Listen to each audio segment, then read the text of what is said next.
عمومی طور پہ کہا جاتا ہے یہ دنیا میں ہیں، یہ دین والے ہیں، اور یہ دو تقسیمات کر دی جاتی. یہ تقسیمات ہمارا دین ہمیں نہیں سکھاتا. دونوں پلڑے برابر رکھو، دنیا بھی اور دین بھی. اصل دنیا کیا ہے؟ ملا رومی بولے چیز دنیا از خدا غافل بدن. دنیا ہے کیا؟ خدا سے غافل ہونے کا نام دنیا ہے. وہ آپ چاہے ممبر پہ بیٹھ کے غافل ہیں یا دکان پہ بیٹھ کے غافل ہیں، وہ آپ دنیا داری کر رہے ہیں. یہاں مقصد لوگوں کے دل اپنی طرف موڑنا، لوگوں کی جیبیں ڈھیلی کرنا، لوگوں میں اپنے آپ کو محبوب اور اپنے آپ کو جو ہے وہ لوگوں کا مقصود بنانا، اپنے بت کو تراشتے رہنا کہ لوگ پوجا پاٹ کرتے رہیں. یہ ممبر پہ دکانداری ہو رہی ہے. اور دوسرا دکان پہ بیٹھا ہے لیکن سچ کا دامن نہیں چھوڑتا. میرے حضور نے فرمایا سچا تاجر قیامت کے دن پیغمبروں کے ساتھ اٹھایا جائے گا. تو دنیا اور دین یہ دونوں ساتھ ساتھ چلتے ہیں. تو دین اور دنیا دو الگ الگ خانے نہیں ہیں. اسلام ترک دنیا سے روکتا ہے لیکن گھر کے دنیا سے بھی بچنے کی تلقین کرتا ہے. رہبانیت کا درس بھی نہیں دیتا. لا رہبانیت فی الاسلام.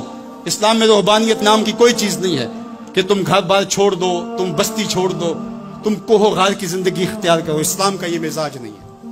ابھی بات ہو رہی تھی، حضور نے مواخات قائم کیے مدینہ المنورہ، اور مواخات مدینہ یہ کائنات کا ایک انوکھا باب ہے، اور یہ ایک الگ مضمون اور عنوان ہے کہ دو افراد کو، ایک انصار لیا اور ایک مہاجر لیا، اور حضور نے ان کے درمیان مواخات قائم کر دی. تو حضرت ابو درداء اور حضرت سلمان فارسی کے درمیان حضور نے مواخات قائم کی. تو جن کے ساتھ بھائی چارہ تھا وہ پھر حال پوچھنے جاتے تھے کہ میرے بھائی کو پریشانی تو نہیں ہے. تو حضرت سلمان فارسی گئے حضرت ابو درداء کے گھر. تو دیکھا کہ حضرت ابو درداء کی بیوی وہ عام سے کپڑوں میں تھی. تو انہوں نے کہا کہ میری بہن یہ کیا ماجرا، میلے کچیلے واجبی سے کپڑے. تو کہا کہ تمہارے بھائی کو دنیا کے ساتھ کوئی رغبت نہیں ہے، عورت آراستہ ہو. حضور نے عورت کی خوبیاں بیان کی کہ بہترین عورت وہ ہے جب اس کا شوہر دیکھے اس کو تو اس سے خوش کر دے. اس کا لباس، اس کی حیت اور طرز زندگی ایسا ہو کہ مرد کے لیے مسرت، خوشی اور سرشاری کا ذریعہ ہو، تاکہ اس کی نظر یکسو رہے اور اس کے خیالات پراگندہ نہ ہوں، اس کی سوچوں میں آوارگی نہ آنے پائے. تو کہا کہ تمہارے بھائی کو رغبت ہی نہیں ہے دنیا کے ساتھ، اس لیے مجھے اس کی کوئی ضرورت نہیں ہوتی. خیر حضرت ابو درداء آئے تو کھانا لائے. تو حضرت سلمان فارسی نے کہا کہ آپ بھی کھائیے. کہا میں روزے سے ہوں. کہا کہ میں تو نہیں کھاؤں گا جب تک آپ نہیں کھائیں گے. تو نفلی روزہ مہمان کے لیے توڑا جا سکتا ہے. تو انہوں نے روزہ افطار کر لیا، ساتھ بیٹھ کے کھانا کھایا. رات پڑی، سونے لگے. تو حضرت ابو درداء مصلی بچھا لیا. حضرت سلمان فارسی نے کہا کہ جناب آپ کو میرے ساتھ سونا پڑے گا. اللہ اکبر. یار وہ صوفی حضور کی تربیت کے پالے ہوئے تھے. آج تو پھر فتویٰ متوجہ ہو جاتا کہ اس نے مجھے نماز سے روکا ہے، یہ دارا اسلام سے خارج ہے. تو آپ نے کہا ٹھیک ہے، مہمان ہو، مہمان نوازی کا یہ بھی ایک ڈش ہے نا، چلو میں سو جاتا ہوں. سحری ہوئی تو سلمان فارسی اٹھے، ان کو اٹھایا، بیدار کیا، تہجد پڑھی دونوں نے. اور پھر حضرت سلمان فارسی نے کہا کہ تمہارا میں نے عمل دیکھا، تمہاری بیوی کے کپڑے میلے کچیلے تھے، تم نے روزہ رکھا ہوا تھا اور رات تم قیام کرتے ہو.